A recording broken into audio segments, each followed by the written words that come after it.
গতকালই আশঙ্কা প্রকাশ করেছিলেন বন্ধু মিলন কল্যাণ কমিটির কর্ণধার বাবলু সামন্ত যে তাকে পরিকল্পনা করে মারার ছক কষা হয়েছিল এবং তাদের অফিসে এসে হামলা করারও পরিকল্পনা করা হয়।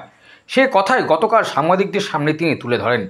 সেই মতো আগাম ব্যবস্থা স্বরূপ কমিটির বহু সদস্যকে খবর দেন আজকে এই ঘটনা ঘটলে তারা মোকাবিলা করার জন্য। কিন্তু যারা এই পরিকল্পনা বা ষড়যন্ত্র করেছিল তারা আজ কেউ এসে উপস্থিত হননি, বরং তাদের মধ্যে বেশ কিছু সদস্য তারা এসে তাদের নিজেদের ভুল স্বীকার করে তাদের বক্তব্য ব্যাখ্যা করেন।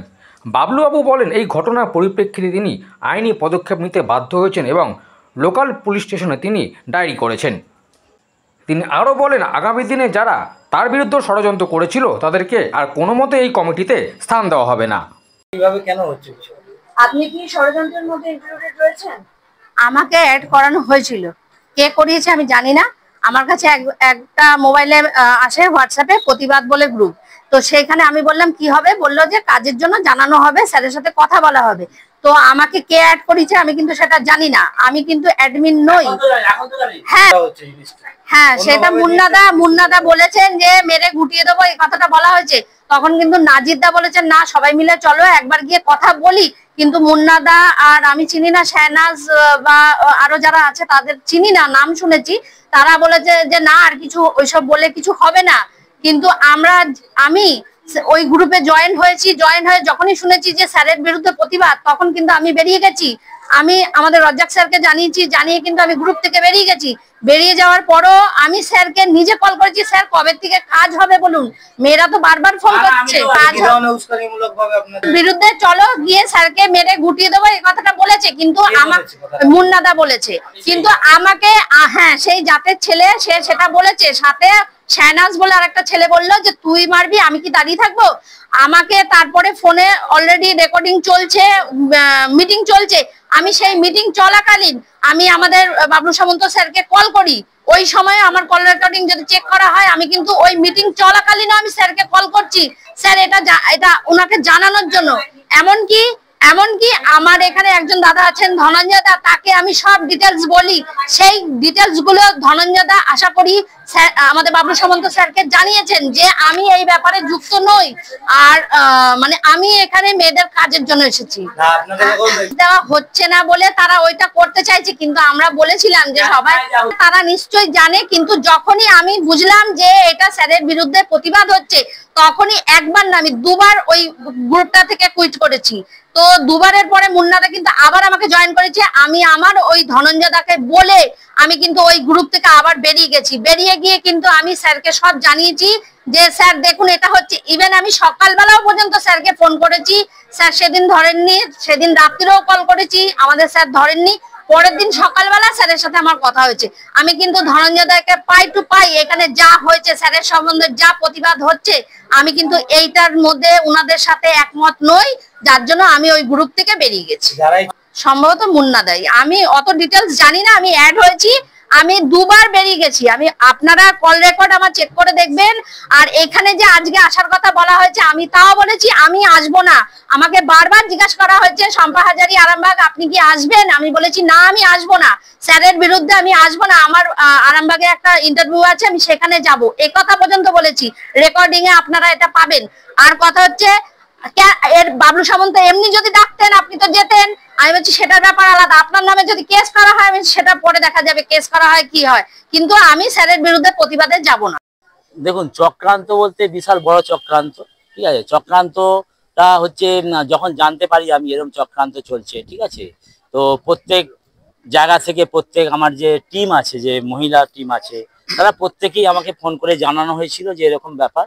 প্রথম কথা হচ্ছে কি আমি জানতে কিভাবে পারলাম, আমি জানতে তখনই পারলাম যখন প্রত্যেক টিমকে ফোন করা হচ্ছে যে এর আগে যে তোমরা হচ্ছে কাজকর্ম নিয়েছো, সেই কাজকর্মের কোনো রকম ভাবে তোমরা হিসাব দিতে পারোনি, কোনো রকম ভাবে তোমরা হচ্ছে আমার হচ্ছে যে মানে টাকা পয়সা দিতে পারোনি, এবং হচ্ছে সেই টাকা পয়সা যখন চাইতে যাচ্ছি তারা বলছে কেউ দিতে পারবো না, যা ইচ্ছা করে নি, ঠিক আছে।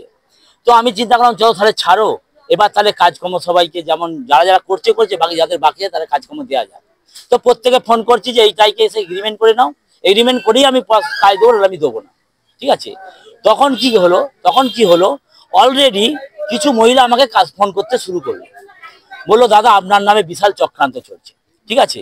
তখন আমি কমিটি বসালাম, যারা যারা বলেছে আমাকে এই চক্রান্ত চলছে তারা আমাকে সমস্ত মেসেজ দেখালো এবং পুরো লিস্ট দিল যে এই মানুষগুলো এর সঙ্গে জড়িত আছে, বেশি না 5-6টা টিম বর্ধমানে।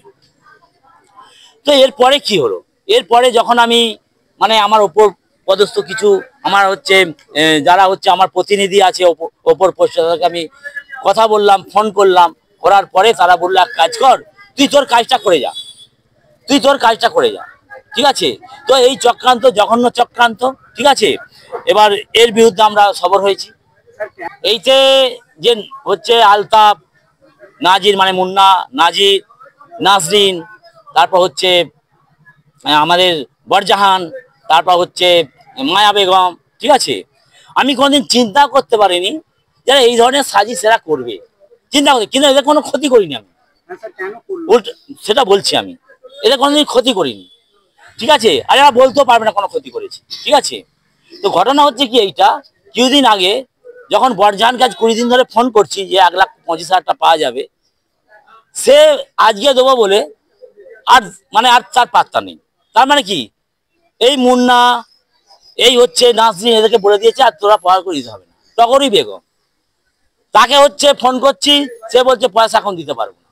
সে আজকে আসছে এখনই, সেও গ্রুপের সাথে অ্যাড ছিল, ঠিক আছে। এইবার এর আগে মুন্না আমাদের কাজের টাকা গ্রুপে কাজ দিয়েছিল, হ্যাঁ কাজ শুরু করেছি, তাই তো 4 দিন তো কাজ বিক্রি হচ্ছে, কাজ শুরু করেছি বিক্রি হচ্ছে, ঠিক আছে। তো এরপর কি হলো, এরপরে আমরা আগে মুন্নাকে আমরা এখান থেকে বের করে দিয়েছিলাম যে একে কাজ দেওয়া হবে না, নাজিরকে বের করে দিলাম, কাজ দেওয়া হবে না, কিন্তু মায়াকে কাজ দেওয়ার জন্য আমরা রেডি ছিলাম, ঠিক আছে। এবং হচ্ছে নাজিরকে কাজ দেওয়া হবে না, কারণ নাজির হামেশা কমিটির সঙ্গে গদ্দারি করেছে, কোনো পয়সা করে হিসাব দেয়নি। 90,000 টাকাটা বলে আমি 10,000 টাকা বেশি দিতে পারবো না, তাতেও আমরা কিছু বলিনি, সে টাকাটাও দিচ্ছে না, ঠিক আছে। তো যখন এরা বুঝে গেছে আমরা কাজ পারবো না, তখন কিছু মহিলাকে এবং কিছু কমিটিকে জড়িয়ে বোঝে তোমরা একটা কাজ করো, স্যারের বিরুদ্ধে প্রতিবাদ করো যে আমরা কবে থেকে কাজ পাবো। কিছু মহিলা বলছে আমরা কাজ পাচ্ছি, কাজ তো করছি, তাহলে প্রতিবাদটা করবো কেন? মূল চক্রী কারা ছিল, তাদের নামগুলো? এর মূল চক্রী হচ্ছে মুন্না, নাসরিন, ঠিক আছে, এর মূল চক্র। আর হচ্ছে মায়া বেগম, ঠিক আছে, যার শরীর খারাপ বলে তার বিরুদ্ধে আমি কোনো কেস করিনি, খুবই শরীর খারাপ, ঠিক আছে। এবং এরা এই কিছুদিন আগে পর্যন্ত টাকা নিয়ে গেছে, কে শরীর খারাপের নামে 20,000 টাকা, এই মুন্না নিজের ছেলেকে ভর্তি করার জন্য 20,000 টাকা নিয়ে এই সেই দিনে নিয়ে গেছে। আর এই সেই দিনে মুন্না আর ওর সঙ্গে আর একটা শফিদুল না কি নাম জানি না আমি, সাইদুল, ও অফিসে বসে কমিটির মানে আগের মাসে বসে ভাড়ার টাকা নিয়ে গেছে মাসে, তার সঙ্গে 1,500 টাকা। আবার ও বললো আমাকেও 1,500 টাকা দিন, মুন্না, তাকেও দিলাম। কিন্তু এই ধরনের চক্রান্ত কেন করছে, কিসের জন্য করছে, কখন বুঝতে পারলাম না। ভবিষ্যতে কি এদেরকে কমিটিতে রাখবেন? না, কোনোদিনই না, রাখার কোনো কারণই নেই। ব্যবস্থা নেওয়া হয়েছে, এর জন্যই ব্যবস্থা নিয়েছি আমি, কিন্তু সে ব্যবস্থা নিতাম না। কালকে পরশুদিন এরা একটা পুরো ভিডিও করেছে, সেই ভিডিও লেখা পুরো ভিডিওতে কোনো কাজ যাওয়ার নাম নেই, এখানে সেই ভিডিওতে কোনো কাজ যাওয়ার নাম নেই। সেই ভিডিওতে সিম এইটাই আছে, পুরো রেকর্ড আপনাকে দিচ্ছি, আপনারা পেয়েছেন হয়তো, রেকর্ডে এইটাই আছে, ধরে মারবো, আমি সেই জাতের ছেলে, আমি সেই বংশ থেকে গিয়ে মারবো, মেরে ছাল গুটিয়ে দেবো। আমার সঙ্গে এই বিধায়ক শেষে কথা বলছি, তখন শফিদুর নামটা কি, সাইদুল বলছে আমি কি দাঁড়িয়ে থাকবো না, আমিও মারবো। আর কে আমার সঙ্গে যাবে, তারা নাম লেখাও, যে যেতে পারবে না। আপনার পরিবারে স্যার কতগুলো কমিটি আছে? আমার পরিবারে কমিটি আছে 1,22,00,000 মহিলা কমিটি আছে, টোটাল 188। এর মধ্যে ঝাড়খণ্ড আছে, সব আছে না, ঝাড়খণ্ড বাদ। এর মধ্যে কমিটি কাজ দিচ্ছি মোটামুটি 103টে কমিটির কাজ দেওয়া হয়ে গেছে, 103টে কমিটি।